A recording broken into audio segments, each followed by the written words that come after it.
And also, I think there's a card at the front table that, if you can, sign it. It's for Elder Burke. I think she's recovering, and that's about all I can say at this time, and I'm not trying to be overly dramatic or anything like that, but saints, not only pray, but think good thoughts concerning everyone on the list and the names that were called out.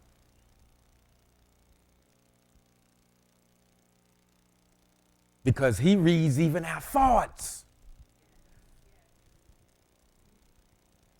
You know, and you know, while you're cooking or cutting grass or shopping, you can, you know, because we do that with our family. Sometimes it's good, sometimes it's not so good, but still, we have thoughts constantly about our families.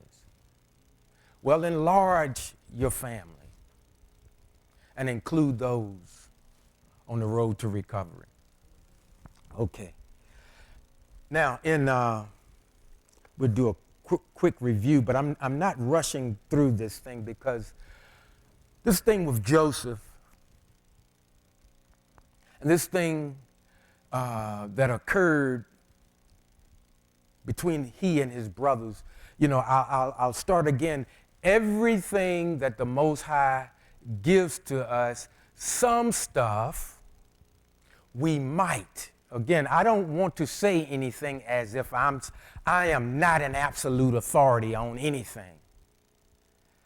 And so based on my limited understanding,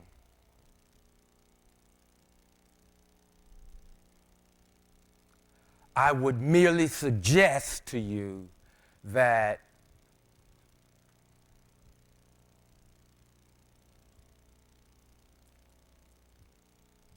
some things that he shares with us, about us, you might want to hold off proclaiming. Now, I know Christianity is all about telling. Torah is more about doing.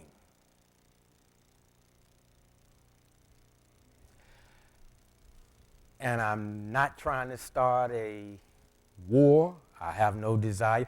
In fact, that profits us nothing.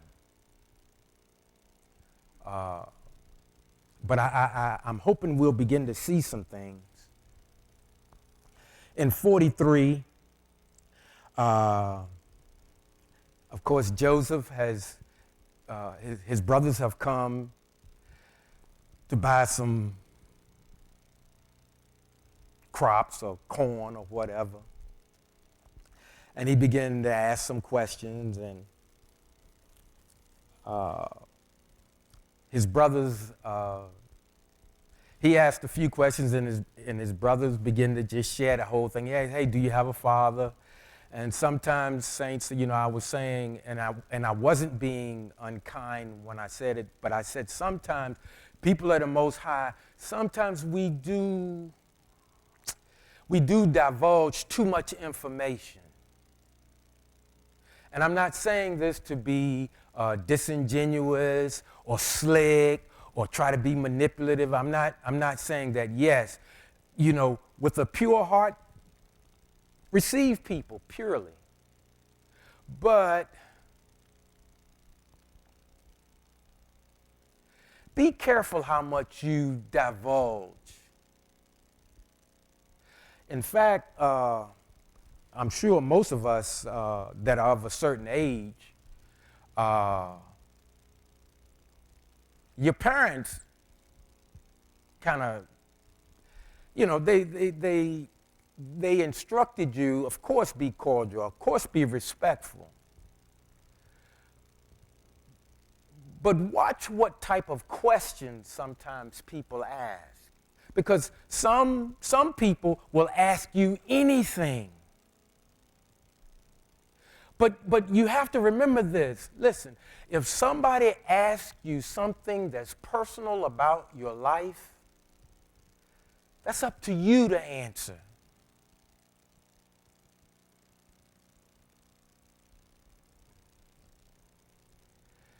Just because they asked, you don't have to answer. When I was working in the insurance industry, there was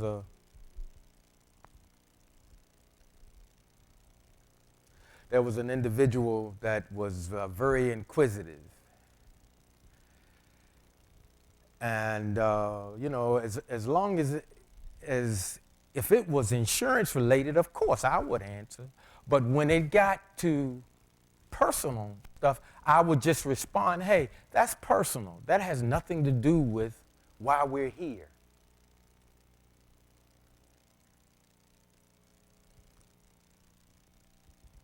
And, I know that, again, in this society of individualism, even law enforcement will say, well, if you have nothing to hide, answer the question. That's a trick. That's a trick, folks. But, the Most High had given Joseph some dreams and things, and as soon as he, when he got them, of course he was excited, and he was, it appears, he was somewhat naive in his sharing, because at the time, he was the youngest, and there's a dynamic between brothers, and anybody that's got brothers will know what I'm saying. The older usually dictate to the younger, usually. And, there comes a point in time where sometimes the younger thinks they can stand up to the older, and sometimes the older gets to a place where he might want to try his father. And I know I had a situation like that. I was grown. Well, I was in my 20s. And my parents were having an argument. I'm not going to say discussion. And no, I didn't. I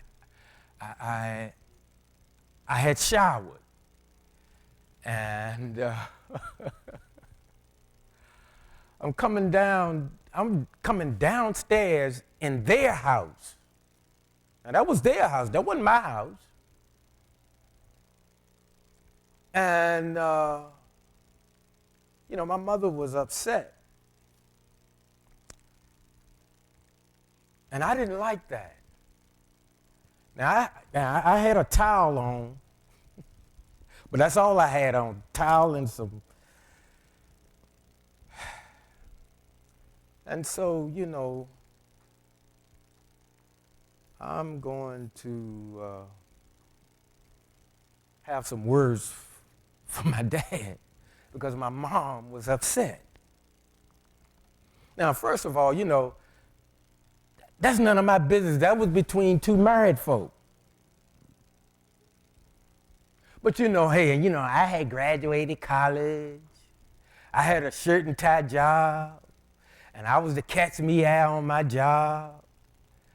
So I think I felt I had life all figured out. I'm like, wait a minute, hold it. What is going on here? Again, in his house, asking questions.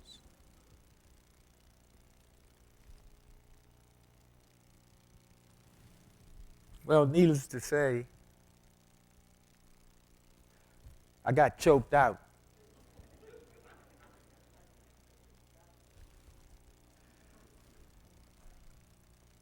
And I was all upset. Pop went on to work.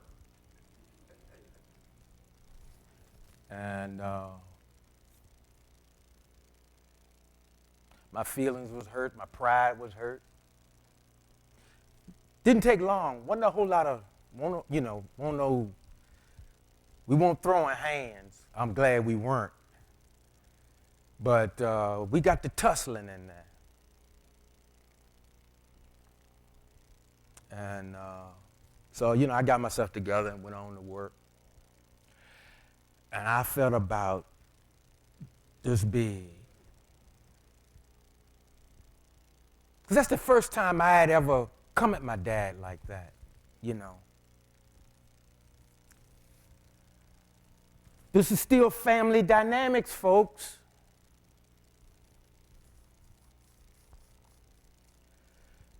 So, I went on to work and, man, I'm like, man, that was over so quick.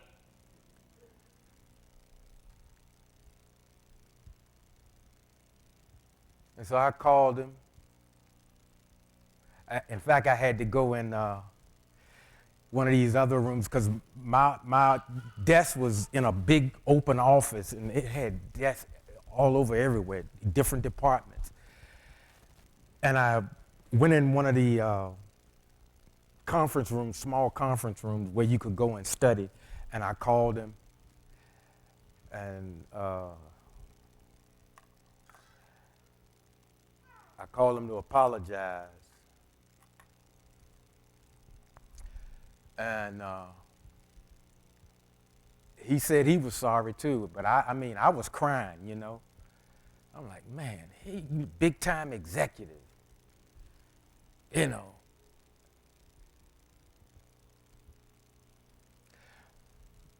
But not long after that, I realized, hey, you got to get out of here. So here again, thinking I'm grown. What did I do? I moved in with my buddy and his wife.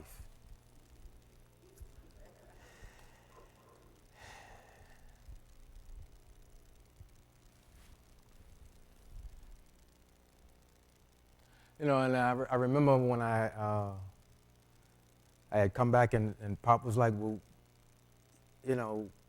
what are you doing? I was like, well, I'm like, Dad, I gotta get out of here.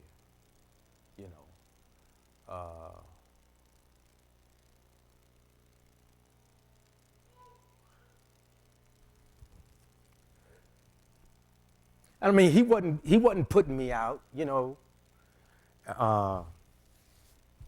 but I knew, I was gonna be leaving anyway because they were transferring me out to Houston, Texas. And I said, well, I'm gonna just take a few things. And I was living with my buddy Doc, who most of you know that will go here. And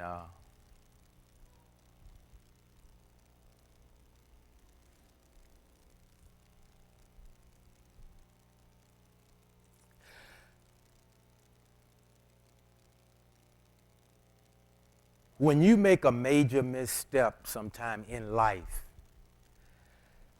sometimes that thing don't leave you.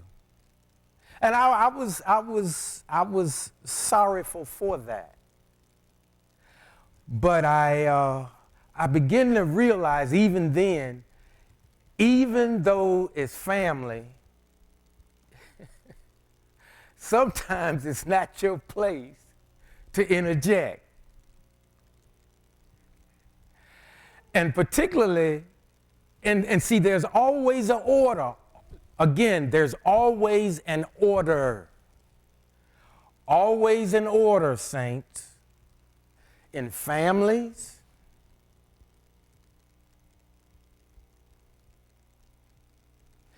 in life,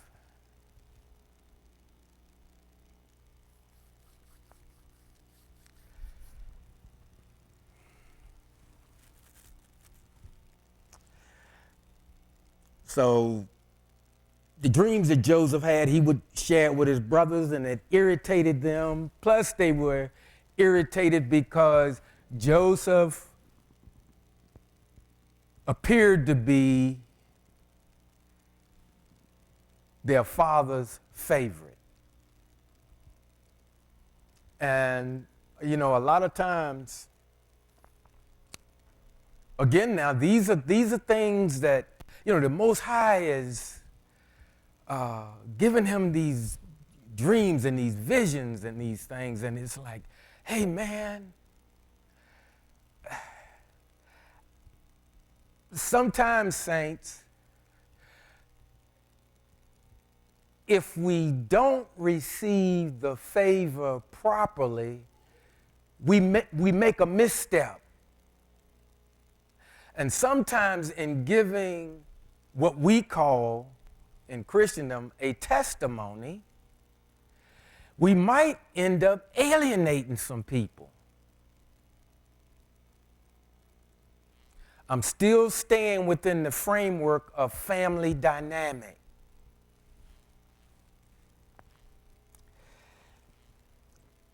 And the thing about him telling his brothers that, well, one day y'all gonna have to answer to me. Now, all the things that he said, they were true. Yes, the Most High gave that to him, gave him that dream. But sometimes, again, you know, we get so excited and we're either ready to blurt it out, or we're really ready to, I've got to venture out. I'm like, man, you better stay and get some more information. What came to mind, there was a gentleman that used to go here, and I'm assuming most meant well, but a lot of people, hey, you need to do this, you should do that, you should do this. Of course, this was Christian-based. And I said, look, bruh,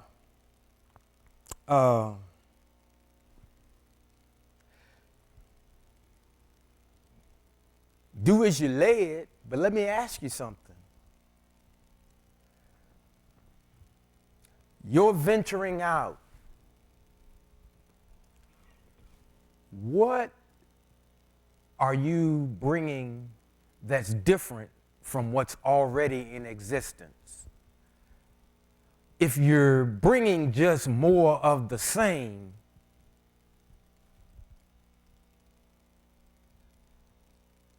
might it not be time to remain? I'm just saying. But I'll tell anybody, yes, follow Yah. Always follow Yah. And I could share that with him because I had no stake in whether he went or stayed. And that's still the same premise I have even today. And that is not a statement of arrogance or anything. I know what I have to do, even if it's just me. That's not a threat. That's not a boast. Because everyone needs to do as the Most High leads. But make sure it's the Most High that's doing the leading, not your group, not your school, not your professional coach, not the person that got you in the system and is going to show you how you can rise to the top. See, all of that's going on now, which is making us all feel like individuals. We're trying to be unicorns that I spoke of earlier.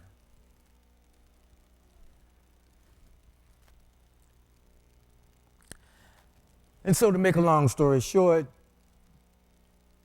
Joseph says, okay, I'll tell you what.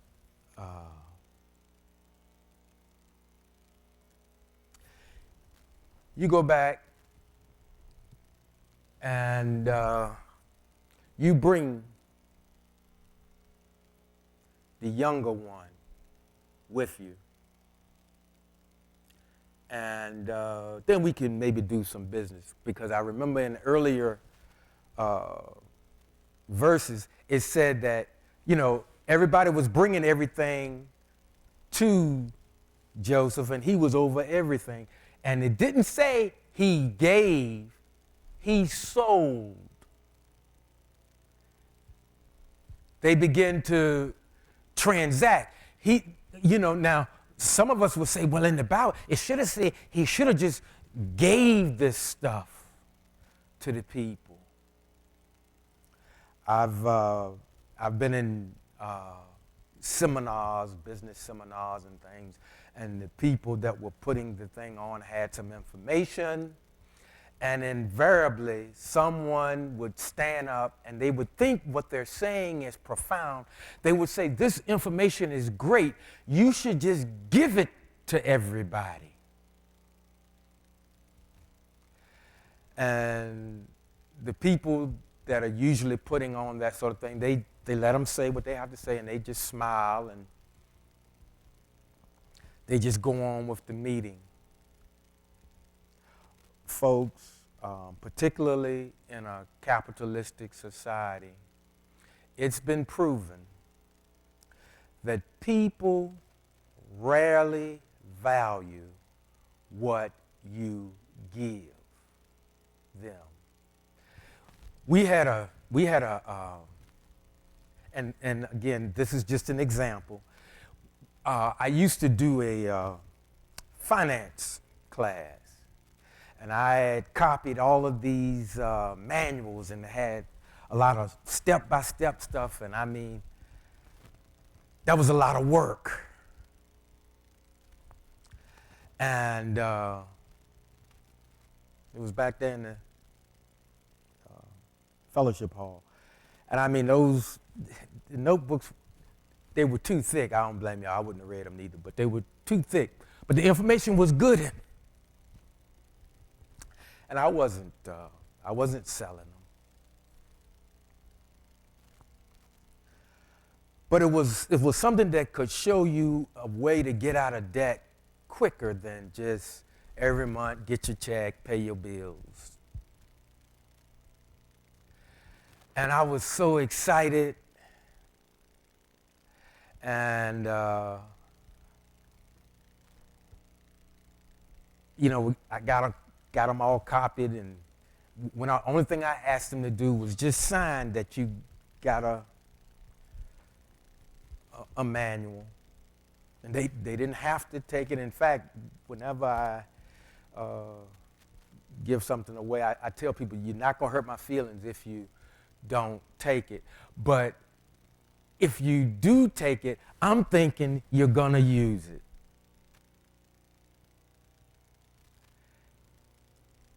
And I'm just gonna leave that at that. But it didn't go as well as I had hoped.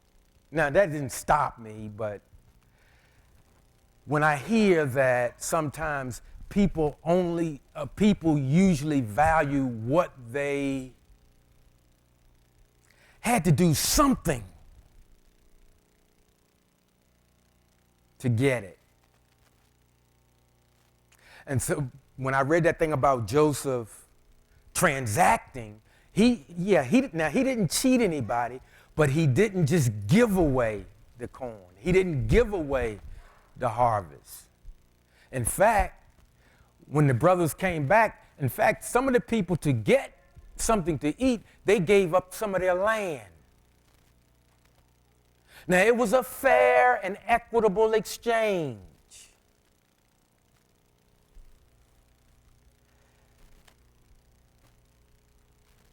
So when they went back and they were telling their father, the father was like, wait a minute, you came back, and now he want Benjamin, and y'all know Joseph's gone. Because you all told me that a wild animal got a hold of him. Remember now, his brothers told their father that their irritating younger brother. Now, can you imagine? That broke the father's heart. And now you come back and you tell me now he wants you to take Benjamin and come back? How did he find out about Benjamin? Which goes back again to me saying sometimes saints don't give up so much information. Because everybody that you're conversing with is maybe not as loving as you may be, and in being civil, because we do have a duty to always be civil. But being civil is not spilling your guts, particularly about yourself and or your family. And I said in times past, if you feel like you just gotta tell them a bunch of stuff, then if you gotta do that, tell them stuff about you only.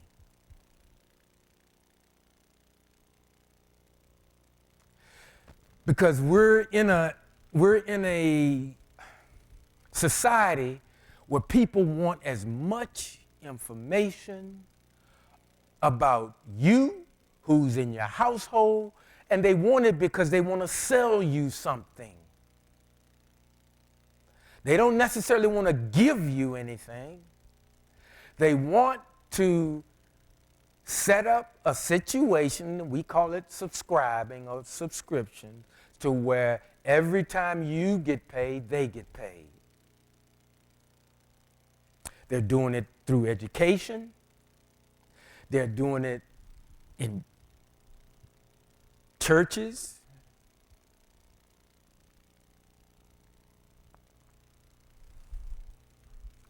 And so after much conversation, the father finally relents, and this is where I said, to me, this is real faith, because this is what he said. In 43:14, in this translation, he says, "May El Shaddai give you favor in the man's sight, so that he will release you to your other brother, as well as Benjamin. As for me, if I must lose my children, lose them I will." And I was saying that statement alone by our Father, that's real faith.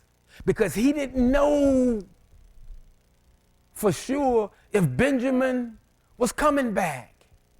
He knew for sure, because of what his sons had told him, I've already lost one son.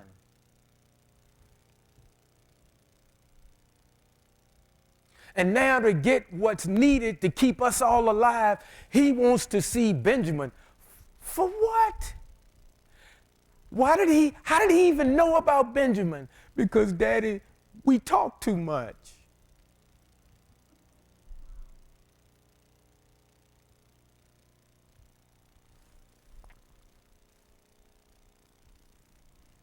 And I'm not making fun. I'm not doing that. I'm trying to help us all.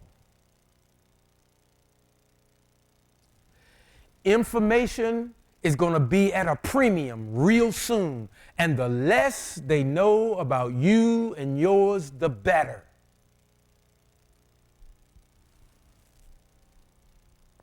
That's for today. I know we're talking about something that happened many years ago, but the dynamics are still the same. As for me, if I must lose my children, lose them I will. The men took that gift, and they took twice the money with them and Benjamin. Then they prepared, went down to Egypt, and stood before Joseph. Now remember, in times past, I said, Joseph did, and he loved his brothers. But there's something in all of us that when you have been wrong, that, well, most of us, because maybe some of us have the capacity that we can overlook just about anything. And that's interesting if you can do that.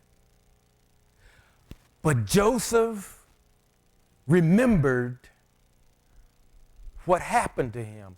Joseph remembered the reaction when he told them about the dreams. Joseph remembered a lot of times when they were having a race, he always came in last. Because he was the youngest. He could not run his brothers.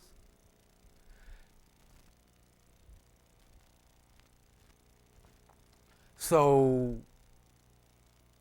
Joseph also realized that in his father's heart, perhaps Benjamin was now the favorite. Brad, now you're reaching. No, just stay with me on this. And again, I'm talking about the humanity of it. See, too often we like to deal in the esoterical. We get deep. And again, I'm not making fun, I'm not making jest, because that is real. But so is this for now.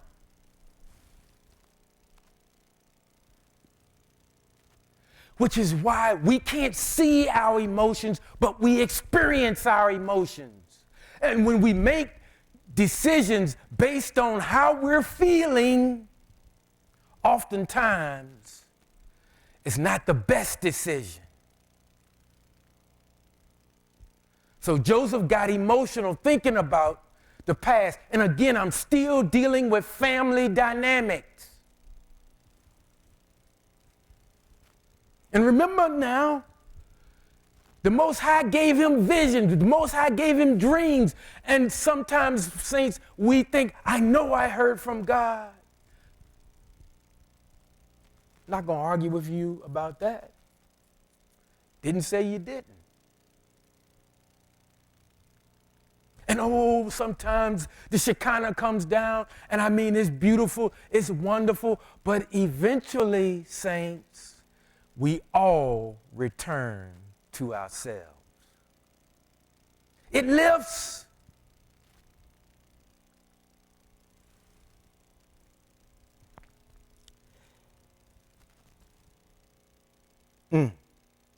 When Joseph saw Benjamin with them, he said to his household manager, "Take the men inside the house, kill the animals, and prepare the meat. These men will dine with me at noon." The man did as Joseph ordered and brought the men into Joseph's house. Now listen. Upon being ushered inside Joseph's house, the men became fearful. Saints, sometimes when we have not done fairly by one another,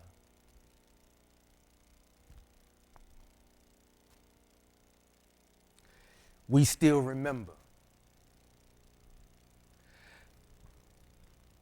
Sometimes when we don't deal fairly with one another, the offender still remembers.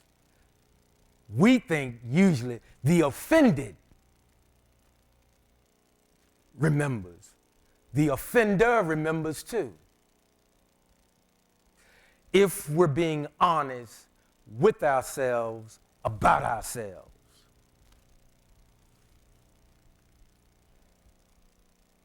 Upon being ushered, now again, I realize at this point his brothers don't know that that's Joseph. But they also know that they all have colluded in doing some things that weren't right, and they lied to their father. And this wasn't about, we all went to the ball game when we were supposed to go to the synagogue. It wasn't that kind of lie. That was a big whopper.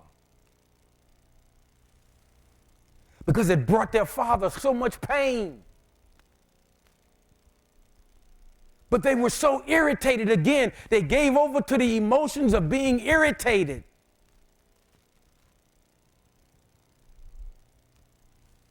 And again, I'm not saying this in judgment. I would have done worse. I'm pretty sure I can be a hothead.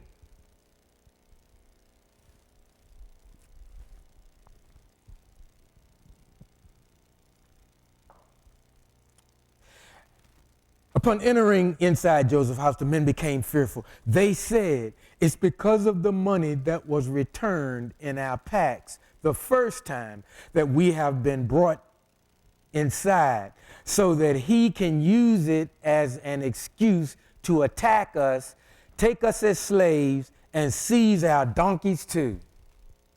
In other words, he can do to us what we did to our little brother.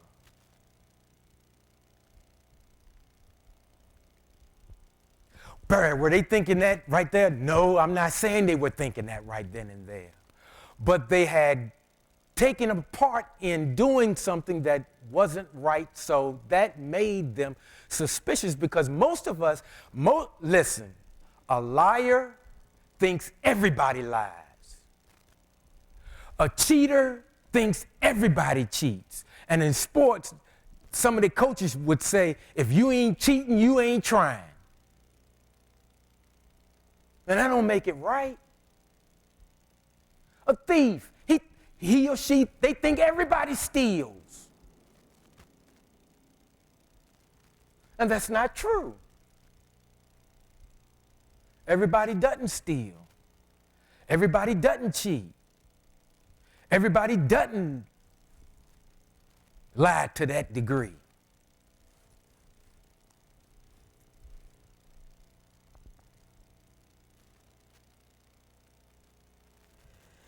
So they approached the manager of Joseph's household and spoke to him at the entrance of the house. Please, my lord, the first time we indeed came down to buy food, but when we got to camp, we opened our packs, and there inside our packs was each man's money, the full amount. We have brought it back with us. Moreover, we have brought down other money to buy food. So they're getting a little nervous. Because the first time, Joseph didn't talk to them directly. He talked to them through an interpreter. Now remember, the whole time, because the way it's been written and the way it's played out here, we all looking at Joseph. And again, we're looking at Joseph as he's the good guy. And I'm not saying he's not the good guy. But remember this, saints, and this applies to all of us. Just because you're good don't make you perfect.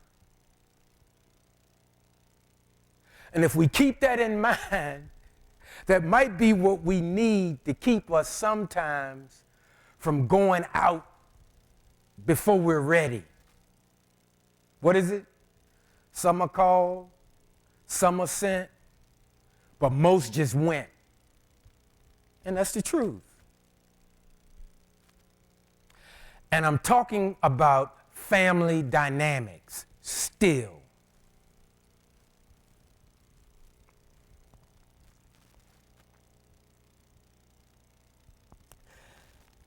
We have brought it back with us. Moreover, we have brought down other money to buy food.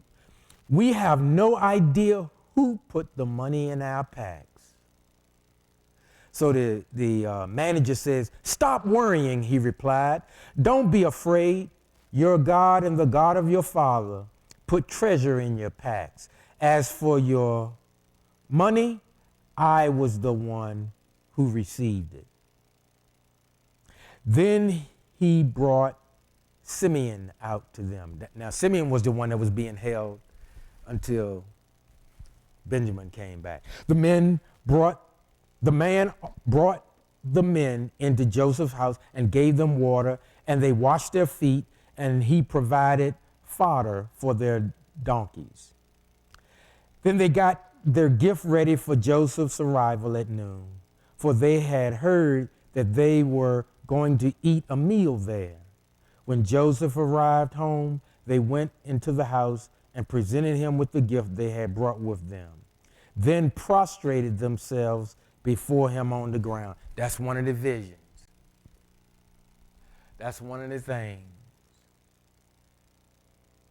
So again, see, the thing is, we sometimes get our eye off. We get stuck on the thing. God gave him a dream, and the dream came to pass. Well, what do you think was going to happen?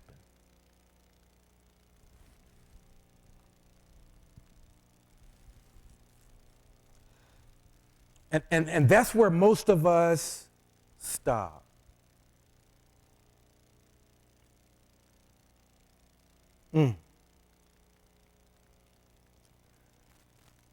He asked them how they were and inquired. Now remember now, they bowing like he said they would. Now, some of us will say, oh my God, at that moment, the heavens open and no. Joseph might have been enjoying this a bit, because remember, he still remembered what they had done to him. But I wonder, did he think back about how he irritated them? See, a lot of times, because we're serving the Most High, sometimes we're not as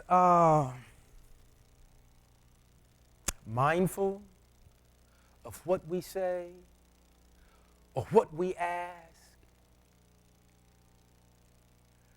And sometimes, maybe not even meaning to, we do irritate others.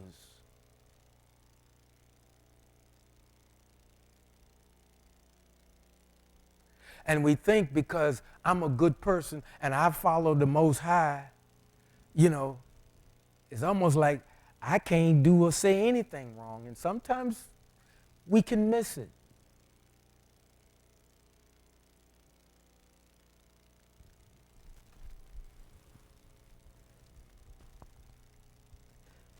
And remember, I said something about forgiving. He was going to forgive him. I guess some of us would have said, well, Joseph should have known about teshuvah. He should have forgave his brothers when they first come down. Well, that's not how it went. If that was me, I'd have forgave him right then and there. Well, maybe you might have, maybe you might not have. Family dynamics. And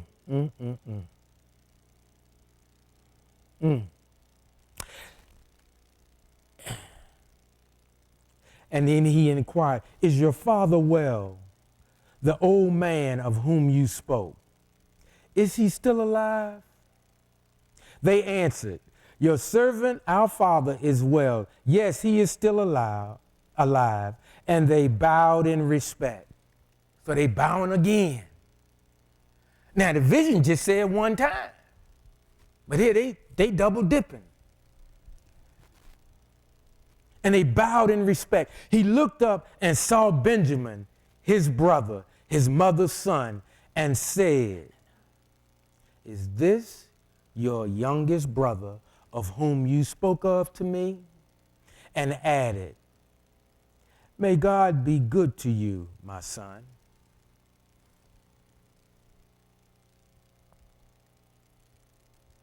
Now, those are the words that were recorded, but who knows what was going on in his heart and in his mind? Because I'm telling you again, he realized by Benjamin now being the youngest, Benjamin was special to his dad. Benjamin kind of replaced Joseph. In Joseph's mind,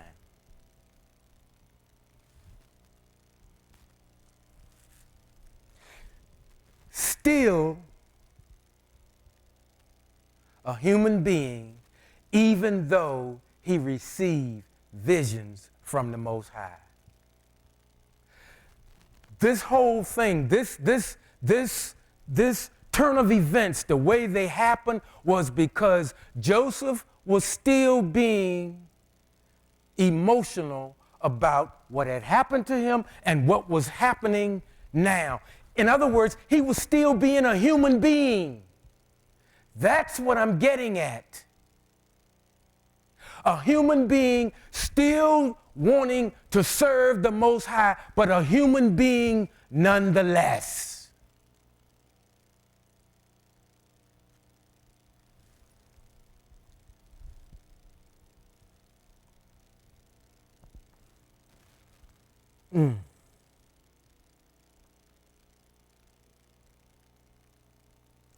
Then Joseph hurried out because his feelings toward his brother were so strong that he wanted to cry.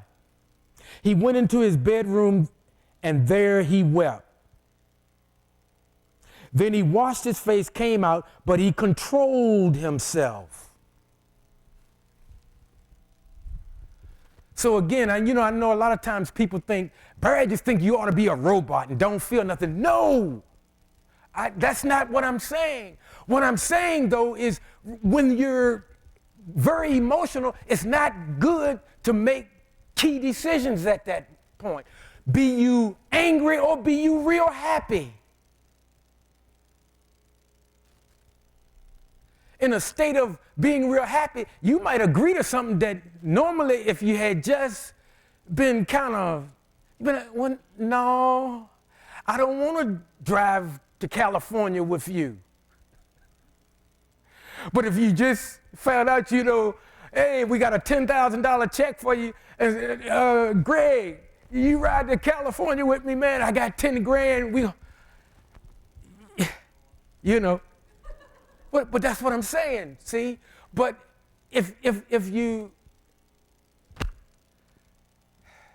and I'm saying that, folks, because, see, sometimes people know that. There are people in society that know exactly when to ask you something. And usually it's for their benefit, not yours. And that's why I always tell you, if someone keeps pressuring you, Greg, I need an answer. The answer's when they gotta have an answer right away, the answer's no. The answer's no, and I guarantee you, they'll say, well, okay, I'll get back with you in a week. But prior to, while they were trying to coerce you for an answer, I got to have an answer now. Stores use that.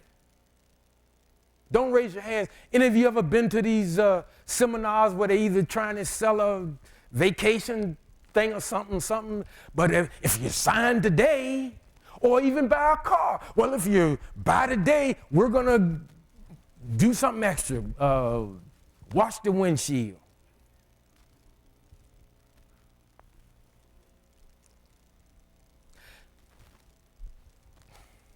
Pressure.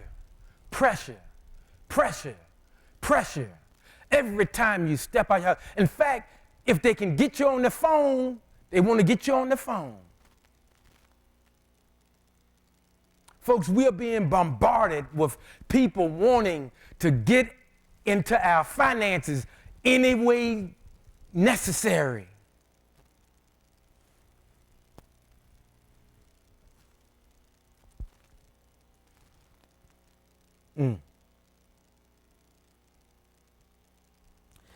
Then he washed his face, came out, but he controlled himself as he gave the order to serve the meal. They served him by himself, the brothers by themselves, and the Egyptians included at the meal by themselves. Egyptians don't eat with Hebrews because that is abhorrent to them. So they sat there facing him, the firstborn in the place of honor.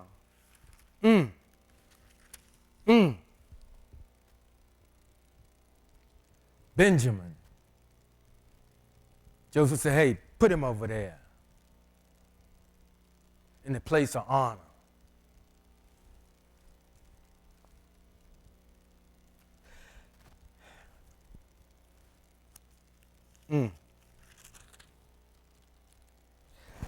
So they sat there facing him, the firstborn in the palace, the firstborn in the place of honor, the youngest in the last place, and the men expressed their amazement to each other. Each was given his serving there in front of him, but Benjamin's portion was 5 times as large as any of theirs. So they drank and enjoyed themselves with him. Now, again, usually in family dynamics, the youngest one get the less.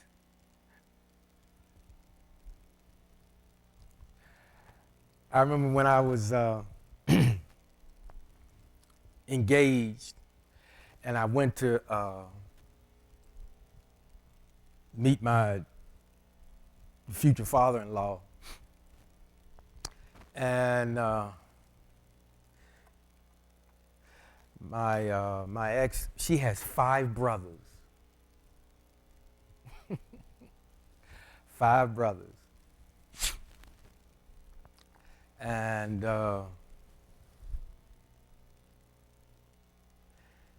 she was the oldest. She had 1 sister. She was older than her younger sister. And I sat down and I talked. I mean, I met with the brothers after dinner. And they was just, joking around. One of her brothers, her oldest brother, he was with another organization. So he was making fun of the organization I was with. None of that really matters about anything, but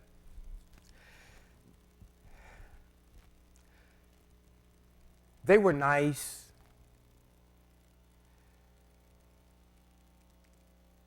But they let me know that they loved their sister.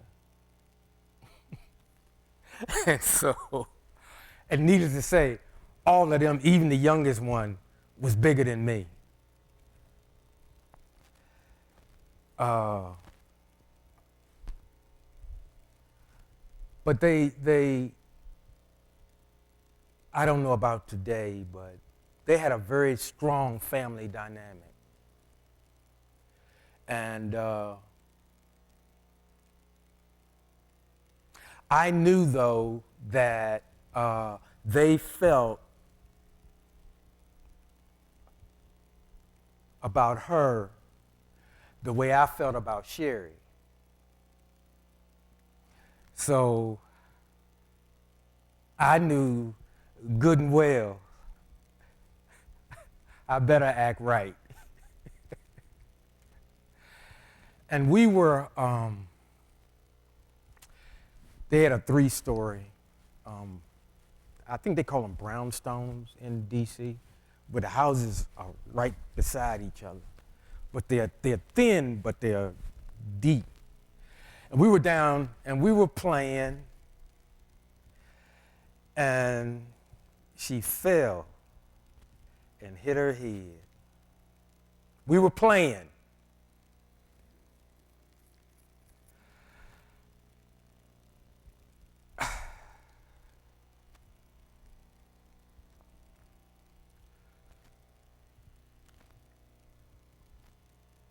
Her biggest brother, and her brothers, three of them, yeah, the three oldest were married. And Lynn came through and he saw his sister crying. And I'm like, man, I'm down here in the basement. It's five of them. One of me. But what he did, he walked through and he just walked on through. He didn't, because I was like, girl, you better start speaking up. I'm going somewhere with this. And she didn't cry long, and I was like, yeah, let's dry them tears up, because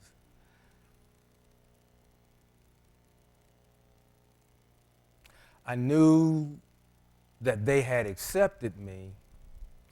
We were out shooting ball, and they were playing against some guys that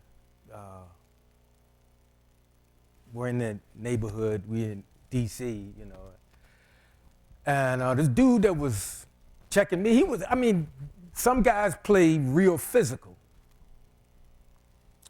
And so I'm trying to get by the guy, and he's kind of pushing off a little bit. And I went up and he kind of pushed me and I fell. And I got up, but I didn't get up. I wasn't gonna get up to fight. I don't know nobody in that area, and I'm like, DC, they probably think they slicker and smoother than the boys in Richmond. But before I could even get up, about three of her brothers jumped and said, hey man, what kind of ball you playing? I was like, oh, okay. See, it wasn't so much that they thought so much about me. They just realized, hey, this the guy my sister's gonna marry. And they probably didn't want to have to hear her mouth about, I come back scarred up, beat up, or whatever.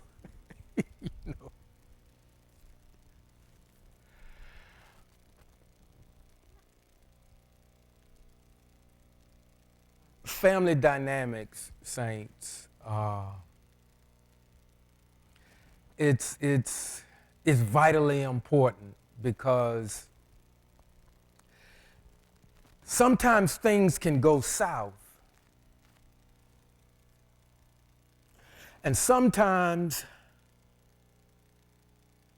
things are said, and sometimes things are even done.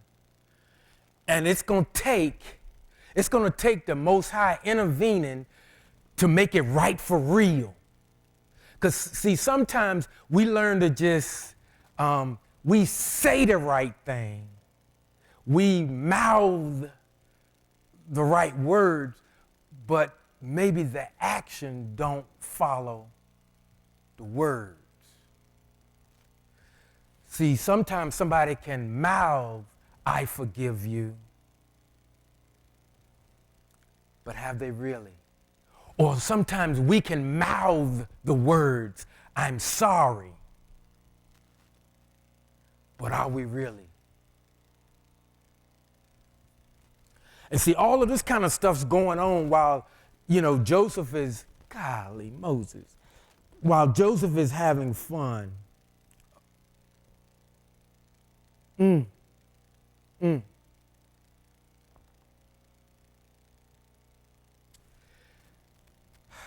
inside of a minute. I didn't get very far. Each was given his serving there in front of him, but Benjamin's portion was 5 times as large as any of theirs. So they drank and enjoyed themselves with him. Now remember now, he still wasn't sitting with them. He was still afar off. These are his brothers. And right then and there, he had rule Only person he had to answer to was Pharaoh. He was the man. Everything that he had told them had come to pass.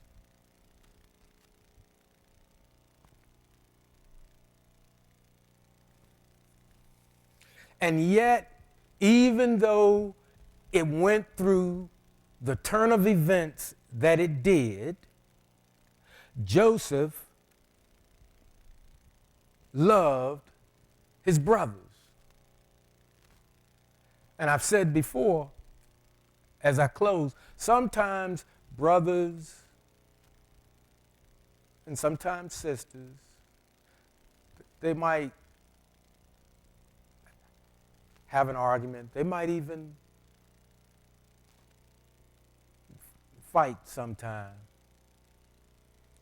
And I can remember in our household, my mom always used to say, no, we don't pass licks. The only one passing licks is me and your daddy.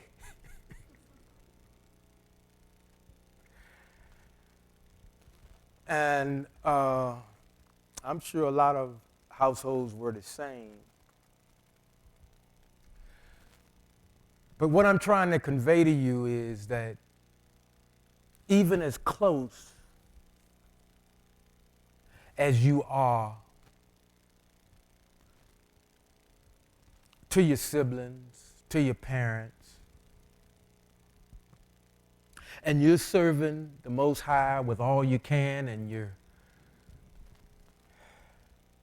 trying to do what's right at every turn,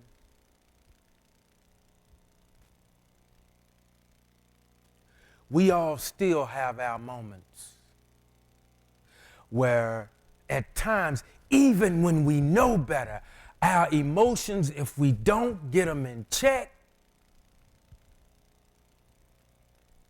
can prolong a beautiful thing happening, or sometimes can take it in a whole nother direction. And you still,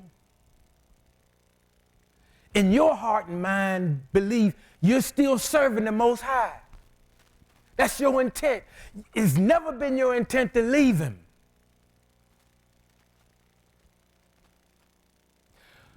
But the humanity in us still makes up a part of us. And I'm saying that because we still can wrong one another.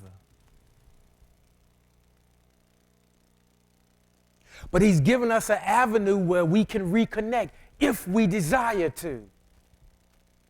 And it's going to take some work. And sometimes it's going to take some time to pass. Joseph had a long time to think about what happened when they left him in that pit. And some say they, basically sold him into slavery. Well, leaving him in the pit, they knew the enemies was going to come along, and if they get him out the pit, they were going to put him to work. Look at this situation. Potiphar's wife. Look at this situation.